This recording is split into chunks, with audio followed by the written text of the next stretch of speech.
స్వయంకృతంతో జరిగింది గతం, స్వయం కృషితో ఎదగాలి మనం. జయ కృష్ణ ముకుంద మురారి. నమస్కారం. గోకుల నందన గోవింద శ్రీకృష్ణ లీలలు, రాస నృత్యము, ఉపోద్ఘాతము. 7 ఏళ్ల వయసులో శ్రీకృష్ణుడు గోవర్ధన పర్వతాన్ని ఎత్తాడు. గోపికలతో రాసలీలా విహారం కొరకు శరత్కాల పౌర్ణమి కొరకు ఇంకొక సంవత్సరం వేచి ఉండవలసి వచ్చింది. అంటే శ్రీకృష్ణుని 8 ఏళ్ల వయసులో రాస నృత్యం జరిగింది.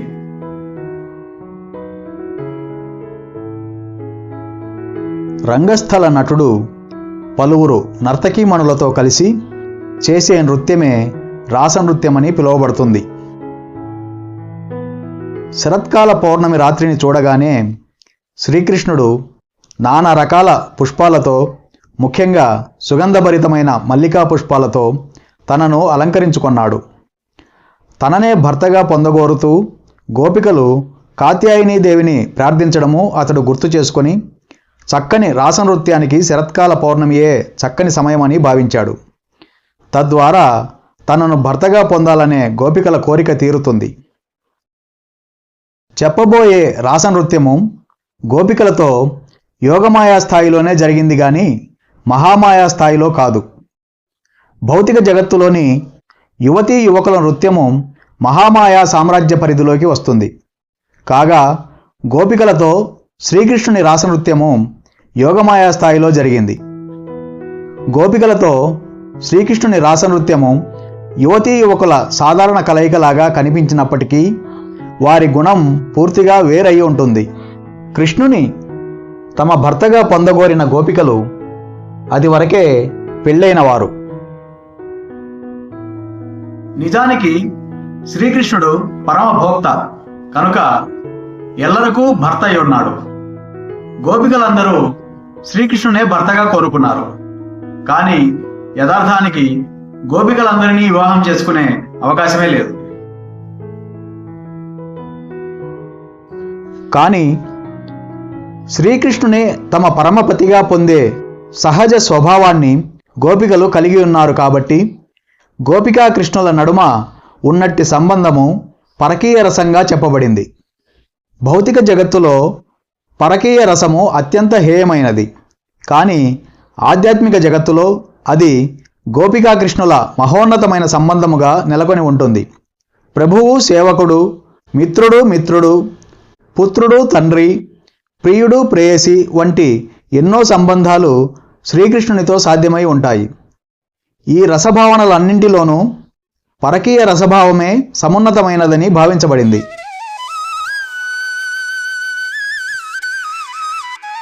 పరమ భోక్త అయిన శ్రీకృష్ణుడు శరత్కాల పున్నమి వేళ గోపికలతో విహరింప కోరగానే అదే క్షణంలో నక్షత్రరాజైన చంద్రుడు తన మనోహరమైన లక్షణాలను ప్రదర్శిస్తూ ఆకాశంలో గోచరించాడు. వాతావరణమంతా ఆహ్లాదంగానూ పండగపూటగానూ అయ్యింది. కృష్ణుడు వేణువును ఊదగానే బృందావనంలోని గోపికలు ఆకర్షితులయ్యారు. ఉదయించే పూర్ణచంద్రుడు, ఎర్రబారిన ఆకాశం, ప్రశాంతమైన చల్లని వాతావరణం, విరబూసిన పూలు అన్నింటి కారణంగా వేణునాదం పట్ల వారి ఆకర్షణ 1000 రెట్లు అధికమైంది. వేణునాదం వినిపించగానే గోపికలందరూ తమ తమ పనులను విడిచిపెట్టి కృష్ణుడున్న చోటికి బయలుదేరారు. గోపికలంతా వంశీవటమనే స్థానం వైపుకు పరుగు తీశారు. వారిలో కొందరు పాలు పితుకుతున్నారు. అయినా వారు ఆ పనిని మధ్యలోనే విడిచిపెట్టి వెంటనే కృష్ణుని చెంతకు వెళ్ళారు. కొందరు తమ పిల్లలకు పాలిస్తున్నారు. మరికొందరు తమ కుటుంబీకులకు భోజనాలు వడ్డిస్తున్నారు. అయినా వారు ఆ పనులన్నీ విడిచిపెట్టి శ్రీకృష్ణుడు వేణువును ఊదే ప్రదేశానికి పరుగు తీశారు. కొందరు పతిసేవ చేస్తున్నారు, కొందరు భోజనాలు చేస్తున్నారు. అయినా వారు పతిసేవను పట్టించుకోకుండా భోజనాలు చేయకుండా పరుగులు తీశారు.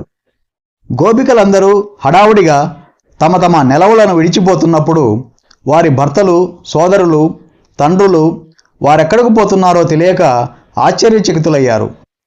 ఆ యువతులందరూ తమ భర్తలు, సోదరులు లేదా తండ్రుల రక్షణలోనే ఉన్నారు. కృష్ణుని దగ్గరకు పోకుండా వారెంతగా నిరోధించినా గోపికలు వారిని లెక్కపెట్టలేదు. కొందరు గోపికలను వారి భర్తలు కృష్ణుని దగ్గరకు పోకుండా ఆపి బలవంతంగా గదులలో పెట్టి తాళాలు వేశారు. కృష్ణుని దగ్గరకు పోలేక అప్పుడు వారు తమ కనులను మూసుకొని ఆ దేవాది దేవుని దివ్యమంగళ రూపాన్ని ధ్యానించారు. కృష్ణుని చూడలేకపోయామనే తీవ్రమైన వేదన వారిని సకల పాప విముక్తులను చేసింది.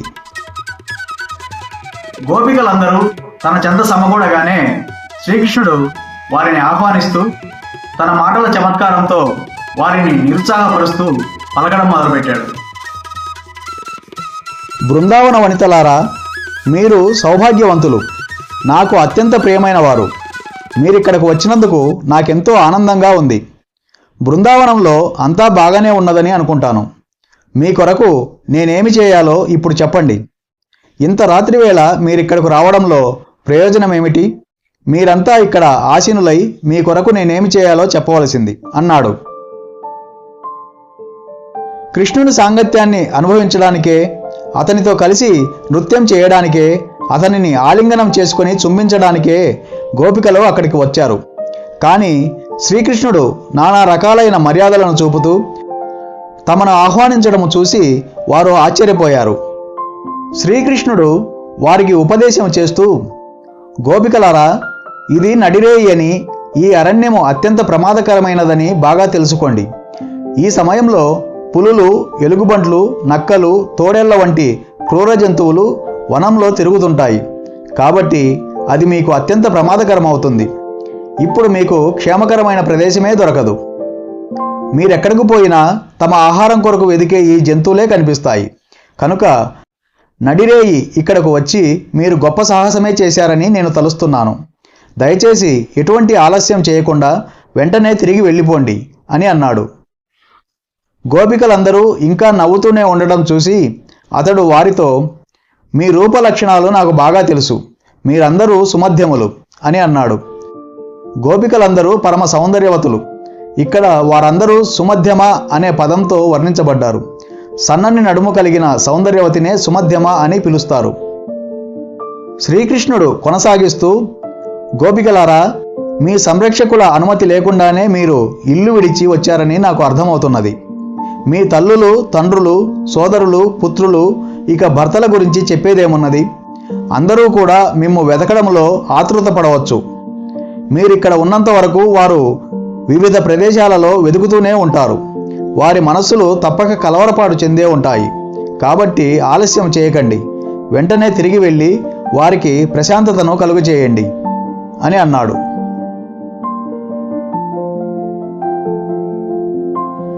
శ్రీకృష్ణుని ఉచిత సలహాను విని గోపికలందరూ కొంత కలత చెంది కోపంతో తమ దృష్టిని వన సౌందర్యం వైపు మళ్లించారు. అప్పుడు వనమంతా వెన్నెలతో దేదీప్యమానంగా ఉంది.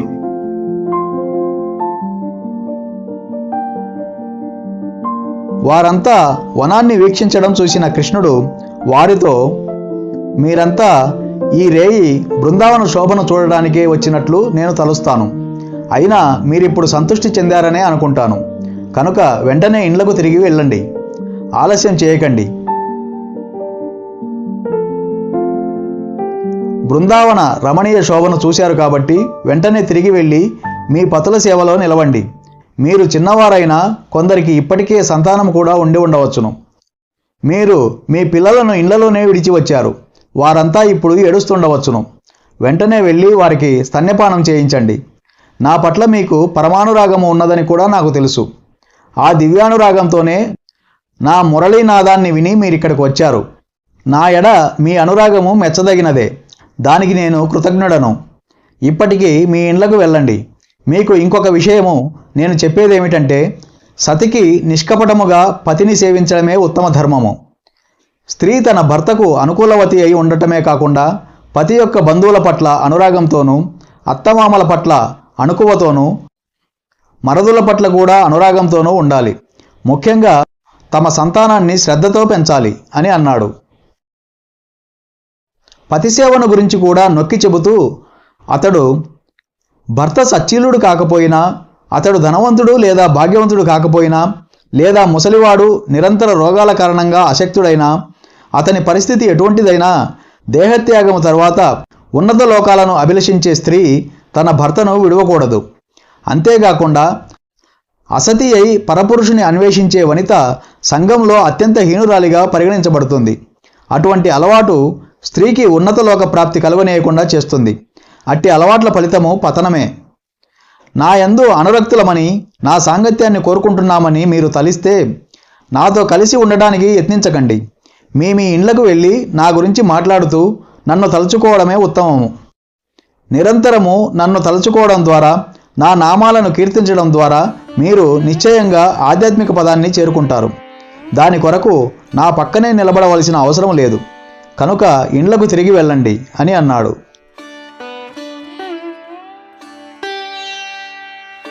శ్రీకృష్ణుడు ఈ విధంగా నిరుత్సాహము కలిగే రీతిలో మాట్లాడినప్పుడు గోపికలు చింతకు లోనయ్యారు. ఆ దేవాది దేవునితో రాసనృత్యం చేయాలనుకున్న తమ ఆశలు అడియాసలైనట్లు వారు తలచి పలకడం మొదలుపెట్టారు. కృష్ణ, నీవు చేసిన ఉపదేశాలు నిశ్చయంగా శాస్త్రాలను అనుసరించే ఉన్నాయి. నీ యందు ప్రేమ శ్రద్ధలను కలిగి ఉండడం ద్వారా భర్త, బంధువులు, పుత్రులు లేదా పుత్రికల విహీనత మాకు కలుగదని మేము విశ్వాసంతో ఉన్నాము. స్త్రీ నిన్ను పరమపతిగా భావిస్తే ఎన్నడూనూ ఆమెకు భర్త విహీనత కలుగదు. నిన్నే మా పతిగా పొందాలనుకుంటున్న మా చిరకాల వాంఛను దయచేసి నిరుత్సాహపరచవద్దు. కృష్ణ, స్త్రీలమైన మేము గృహకలాపములలో చిత్తములు నెలకొల్పినప్పుడు నిక్కముగా సంతుష్టులవుతాము. కానీ హృదయాలను నీవెప్పుడూ హరించావు కనుక వాటిని గృహకలాపాలలో మేము పెట్టజాలము. అంతేకాకుండా ఇండ్లకు తిరిగి వెళ్ళండని నీవు పదే పదే మాతో చెప్పినప్పటికీ నీ పాదపద్మాల నుండి దూరంగా వెళ్ళడానికి మా పాదములకు ఒక్క అడుగు వేసే శక్తి అయినా లేదు. కనుక నీ ఆదేశం మేరకు మేము ఇండ్లకు తిరిగి వెళ్ళినా అక్కడ మేము చేసేదేమున్నది? స్త్రీలుగా మా చిత్తములను గృహకలాపాలలో నెలకొల్పడానికి బదులుగా మేమిప్పుడు ఒక రకమైన కామభావనను వృద్ధిపరుచుకున్నాము. అది మా హృదయాలను నిరంతరము దహించి వేస్తున్నది.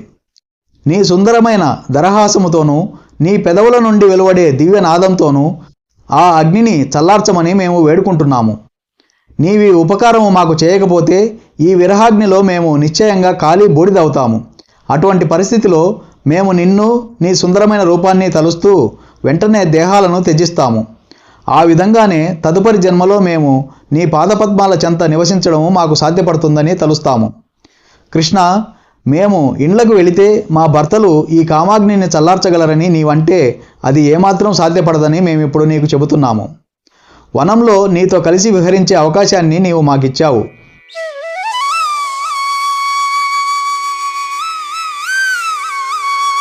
నీ నగుమోమును చూసినంత మాత్రముననే మాలో కామభావము ఉప్పొంగింది కనుక మా సంతృప్తిని కూడా మేము కోరుకుంటున్నాము అని విన్నవించుకున్నారు. గోపికల ఆతృతతో నిండిన విన్నపాలను వినినంతటా యోగేశ్వరేశ్వరుడైన శ్రీకృష్ణుడు నవ్వి దయతో వారిని ఆలింగనం చేసుకున్నాడు. కోరిన విధంగా వారిని చుంబించాడు. నవ్వుతూ శ్రీకృష్ణుడు వీక్షించినప్పుడు గోపికల వదన శోభ 100 రెట్లు ఇనుమడించింది. అప్పుడు ఆ దేవాది దేవుడు లక్షలాది నక్షత్ర పరివృత్తుడైన పూర్ణచంద్రునిలాగా గోపికల మధ్య విహరించాడు. ఆ విధంగా అతడు గోపికా పరివృత్తుడై వనమాలను ధరించి ఒకప్పుడు తాను పాడుతూ మరొకప్పుడు గోపికలతో కలిసి పాడుతూ బృందావనంలో విహరించాడు. ఆ ప్రకారంగా గోపికా కృష్ణులు చల్లని ఇసుకతో కూడిన యమునా తీరానికి చేరుకున్నారు. అక్కడ యమునలో పద్మాలు విరబూసి ఉన్నాయి. అటువంటి దివ్య వాతావరణంలో గోపికా కృష్ణులు ఒకరితోనొకరు కలిసి ఆనందిస్తూ యమునా తీరంలో నడవసాగారు. శ్రీకృష్ణుడు గోపికల దేహాలను స్పృశించగా అతనిని ఆలింగనం చేసుకోవాలనే వాంఛ వారిలో తీవ్రంగా పెరిగిపోయింది. వారంతా ఆ ప్రణయ లీలలను ఆస్వాదించారు. గోపికలందరూ ఎటువంటి లౌకిక కామభావన లేకుండా దేవాది దేవునితో విహరించినందున అతని సంపూర్ణ అనుగ్రహాన్ని ఆ విధంగా పొందగలిగారు. అయినా కొద్దిసేపట్లోనే గోపికలు శ్రీకృష్ణుని సాహచర్యమును పొందిన కారణంగా తాము విశ్వంలోనే పరమ భాగ్యవంతులైన స్త్రీలమని తలుస్తూ అతి గర్వితులయ్యారు. తనతో స్వయంగా విహరించే భాగ్యానికి గోపికలకు గర్వం వచ్చిందని అర్థం చేసుకున్న శ్రీకృష్ణుడు వారి మిథ్యా గర్వాన్ని త్రుంచడానికి వెంటనే అక్కడి నుండి అదృశ్యమయ్యాడు. జయ కృష్ణ ముకుంద మురారి